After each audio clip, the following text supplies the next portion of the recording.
오늘 주신 말씀을 통해서 열등자에서 위대한 능력자로 라는 제목으로 말씀을 전하려고 합니다. 여러분이 잘 아시듯이 사람들은 저마다 열등감을 가지며 살아갑니다. 열등감은 타인과 비교를 하는 감정 때문에 나타나게 됩니다. 많은 사람들이 열등감, 컴플렉스에 빠져서 남과 끊임없이 비교를 합니다. 그러다 보니 배타적으로 행동할 때가 있고 여유 있고 부유하고 학식 있는 것처럼 행동을 하게 합니다. 또 관대한 것처럼 자신을 꾸미죠.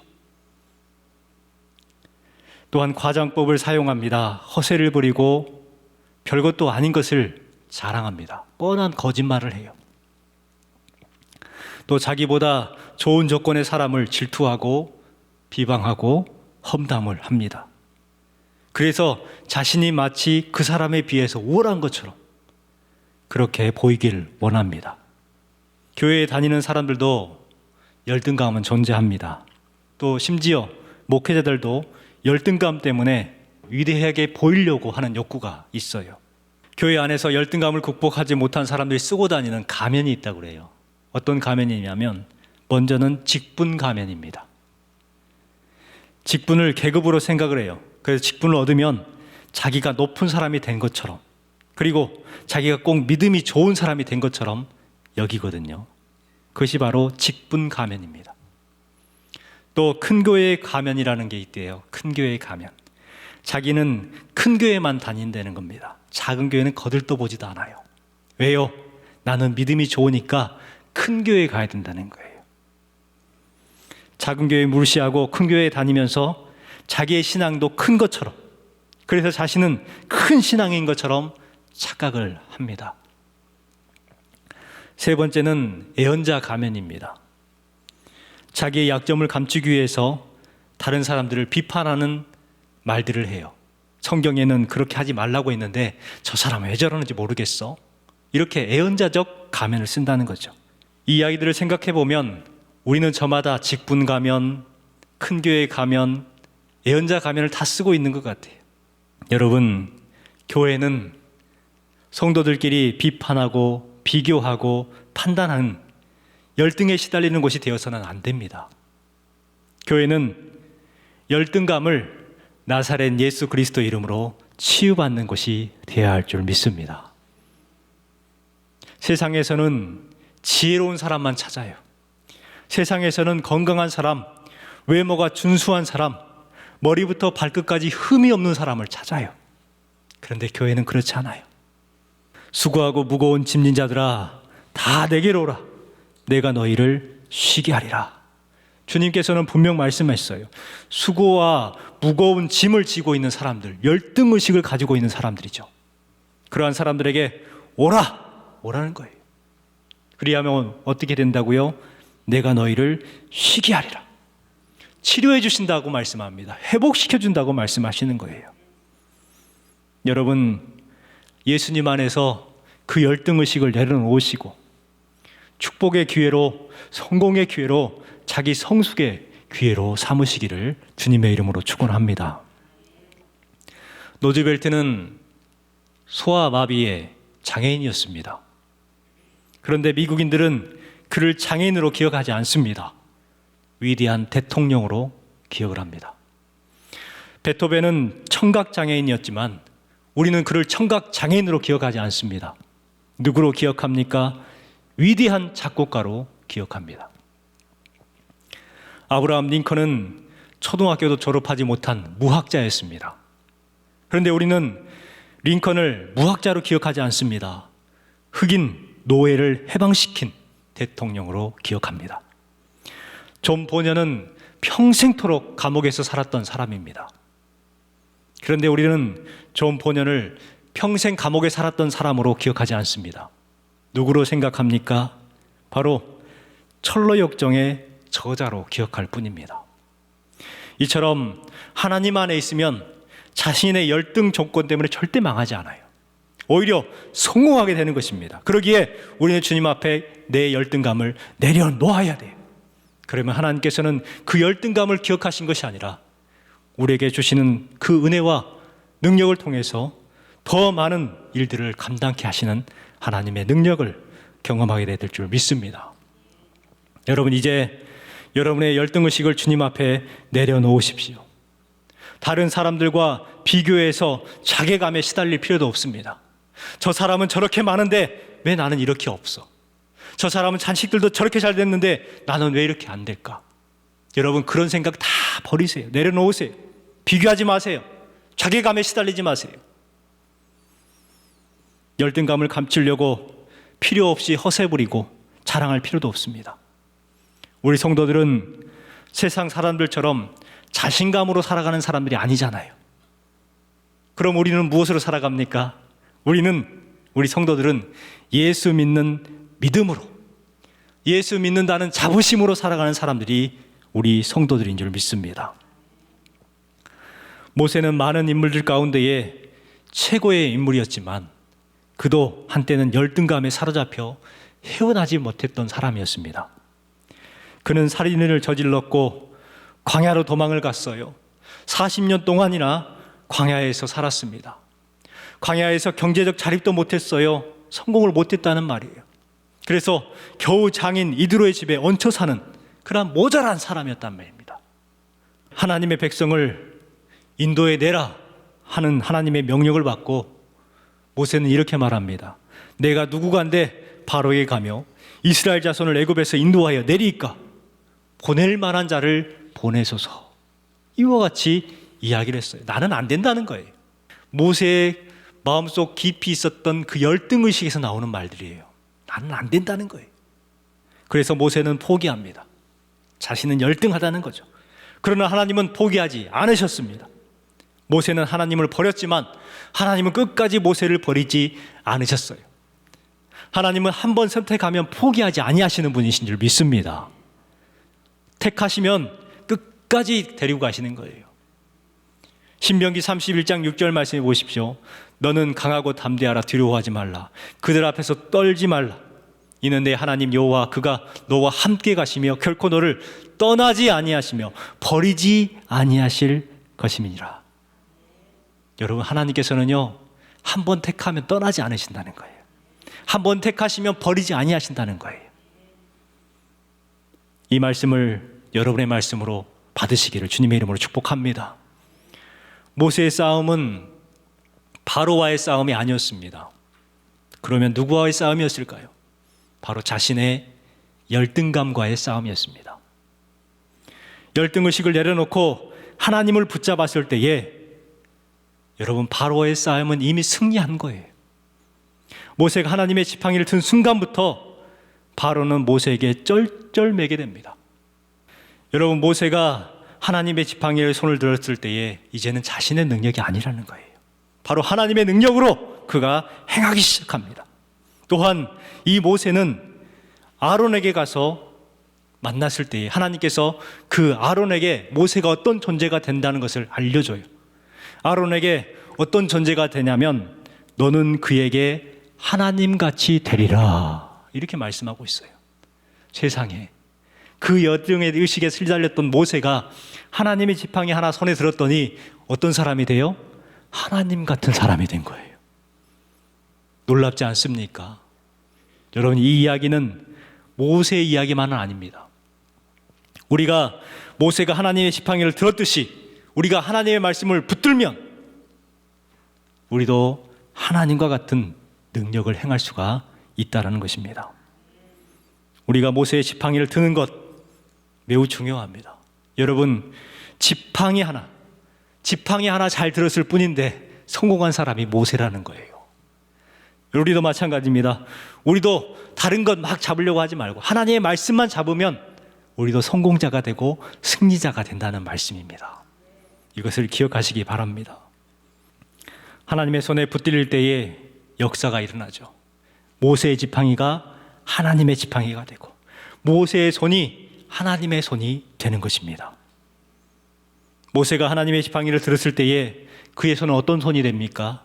그의 손은 권능의 손이 돼요. 능력의 손이 돼요. 승리의 손이 되었습니다. 출애굽기 17장 11절 말씀에 보면은 모세의 손이 어떤 손으로 바뀌었는지 알 수가 있어요.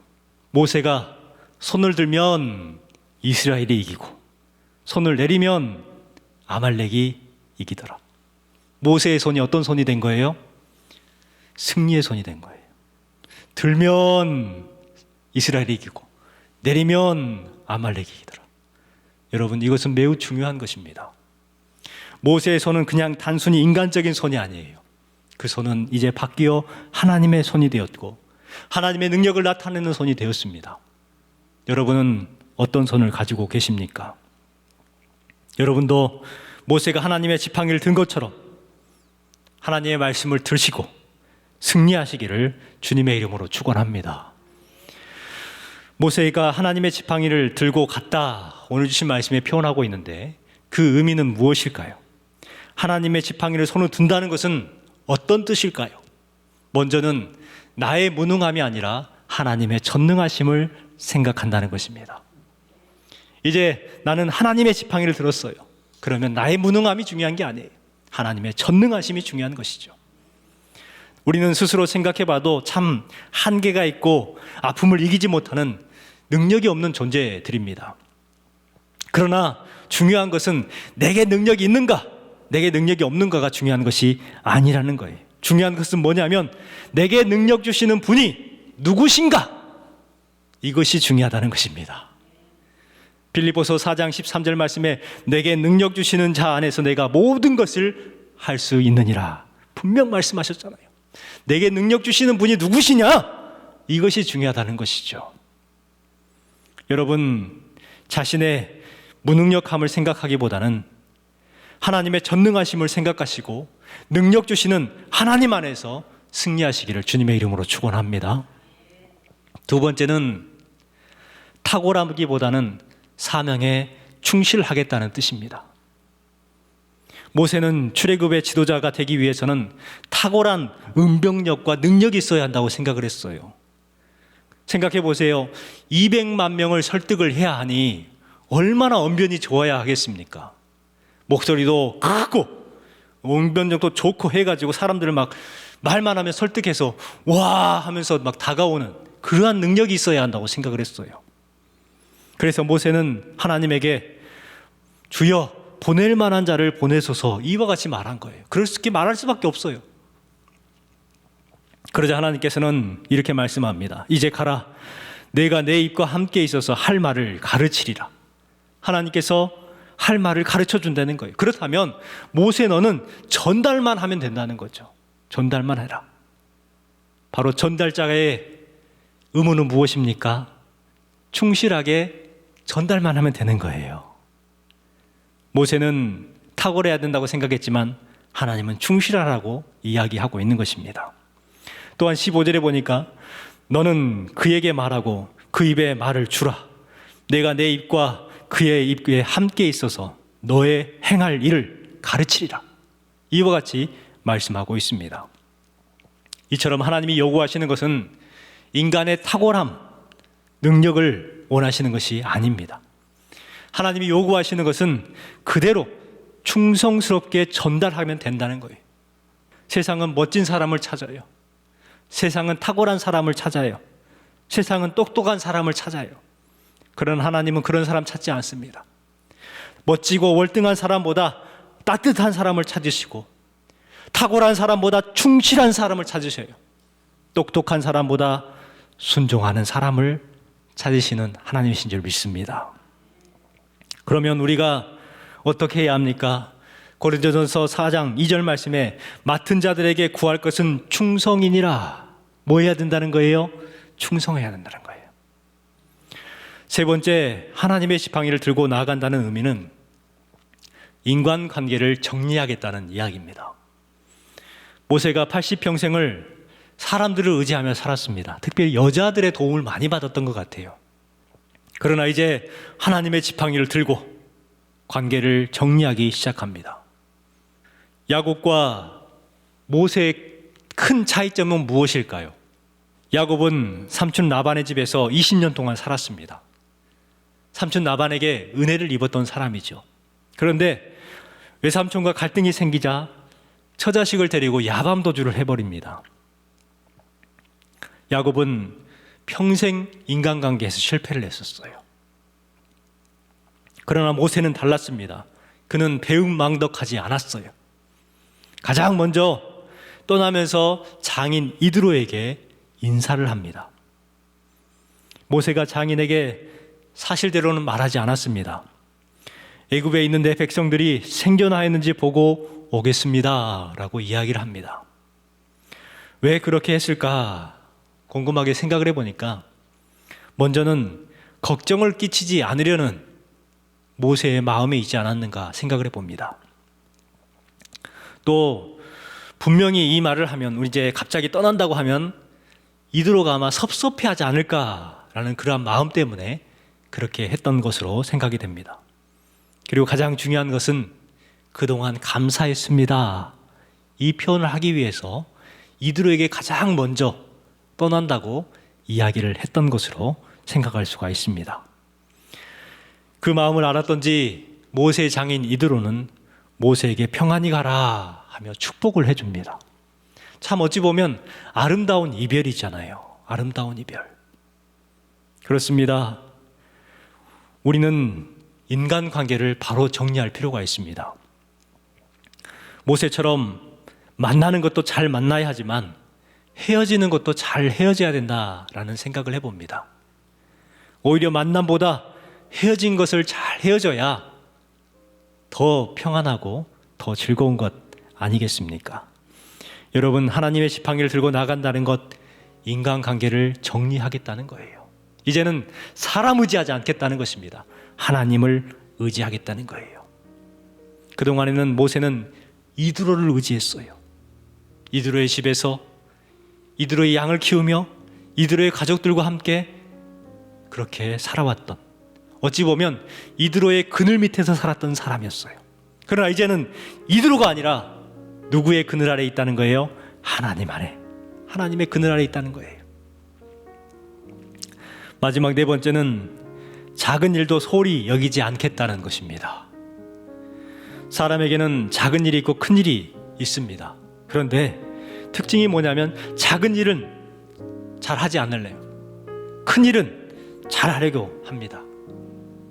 그래서 작은 일을 실패하고 큰 일에는 성공하는 사람들이 있어요. 그런데 작은 일에 실패하다 보면 결국은 큰 일도 실패하게 되는 것입니다. 하나님의 지팡이를 쥐고 있는 사람은요, 자신이 하고 싶은 일을 하는 게 아니에요. 바로 하나님이 하고자 하시는 일을 하는 사람들이 바로 하나님의 지팡이를 쥐고 있는 사람들입니다. 교회 역사 가운데에 많은 사역자들이 이 부분을 놓쳐서 실패를 했어요. 하나님께서 하나님의 지팡이를 쥐어주었는데 그들은 자신들이 하고 싶은 일들을 했습니다. 와, 저 목사님 정말 대단해. 와, 저 목사님 능력 있네.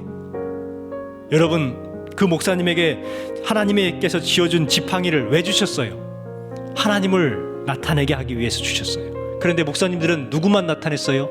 자신들만 나타냈어요. 그래서 성도들은 누구를 기억합니까? 하나님을 기억하지 아니하고 목사님을 기억하는 거예요. 이거 잘못된 것이죠. 와, 저 목사님 대단한, 와, 저 목사님 능력 있는 목사님네.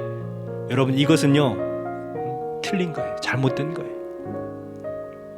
하나님의 지팡이를 쥐고 있는 사람에게 남아야 하는 것은 바로 하나님의 영광이 남아야 하는 것입니다. 모세가 장인 이드로와 직별을 하고 이제 아내와 자녀들을 나귀에 태우고 하나님의 지팡이를 들고 애굽으로 가는데 이상한 사건이 하나가 벌어져요. 주신 말씀 24절 말씀을 같이 한번 읽어볼까요? 24절 말씀입니다.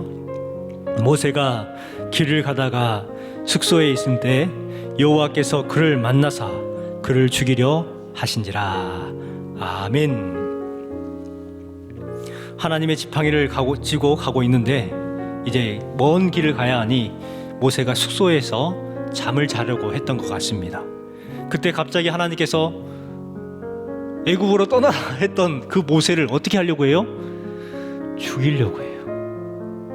아니, 분명히 하나님께서 애굽에 가가지고 바로에게 할 말을 하고 그동안 했던 말들이 있는데 왜 갑자기 하나님께서 모세를 죽이려고 했을까? 우아하지 않습니까? 그런데 25절에 보니까 십보라가 그 이유를 알았어요. 십보라가 갑자기 시킨지도 않았는데 돌칼을 가지고 뭘 했어요? 할례를 행하기 시작하는 거예요. 여러분 이해되십니까? 모세가 곧 죽을 것 같아요. 막 아파해요. 그런데 갑자기 십보라가 아픈 모세를 걱정하는 것이 아니라 갑자기 돌칼을 들더니 자식들을 할례를 시키는 거예요. 이상하잖아요. 또 할례를 시키고 이제 그 돌칼을 갖다가 모세의 다리에 놓으니까 하나님께서 모세를 놓아주셨어요. 치유해 주셨단 말이에요. 이게 무슨 말일까? 여러분 여기에는 참 귀한 뜻이 있습니다. 모세는 하나님의 일을 하며 이제 하나님의 일을 하기 위해서 떠나는 과정 가운데 있었어요. 하지만 준비되지 아니하는 떠남이었습니다. 하나님께서 분명 그 말씀들을 통해서 할례를 행하도록 했는데 정작 자신의 아들들은 할례를 시키지 않은 거예요. 어찌 보면 작은 일일 수 있어요. 어찌 보면 그냥 안 보이니 하찮은 일일 수 있어요. 하지만 모세에게는 그 일들이 작은 일이 아니었습니다. 자신들도 할례를 행하지 않았는데 애굽에 가서 너희들이 하나님의 백성이다 말할 수 있겠습니까? 나도 부정하면서 어찌 이스라엘 사람들에게 하나님의 명령이 나를 따르라 했을 때 따르겠습니까? 하나님께서는 그것을 아시고 작은 일에 소홀히 하는 모세를 책망하고 계시는 거예요. 그런데 이 영적 민감함이 있는 십보라가 그것을 캐치한 거예요. 그동안에 모세는 십보라에게 이야기했던 것 같습니다. 우리가 빨리 할례를 행하자. 그런데 십보라는 믿음이 없기 때문에 계속 뒤로 미뤘던 것 같아요. 이제 그 일로 인해서 남편이 죽게 생겼거든요. 그래서 그 일이 딱 생각이 난 거예요. 이것은 그냥 아픈 것이 아니라 하나님께서 내게 지금 하는 말씀이다 하고 돌칼을 들어서 할례를 행한 거예요. 그랬을 때에 할례를 행했을 때에 비로소 모세가 나음을 얻게 되었습니다. 26절 하반절에 보십시오. 여호와께서 그를 놓아 주시니라. 큰 일도 중요하지만 여러분에게 맡겨주신 작은 일도 잘 감당해 나아가시기 바랍니다. 여러분 하나님 앞에 순종했던 모세 어떤 일을 경험하게 됩니까? 하나님의 말씀에 순종했을 때에 모세의 앞길에 형통의 길이 임하기 시작했어요. 모세에게 이르시되 애굽으로 돌아가라. 내 생명을 찾던 자가 다 죽었느니라. 그동안에 모세는 두려워했습니다. 가지 못하겠습니다 라고 말했던 이유는 거기 가면 자기가 죽게 생겼거든요. 그런데 하나님께서는 그 모든 것을 형통케 만드셨어요. 그들이 다 죽었다.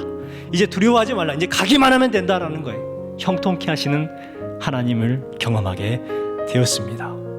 하나님의 지팡이를 들고 나아가면 하나님께서 분명 우리의 삶에도 만사형통을 허락해 주실 줄 믿습니다.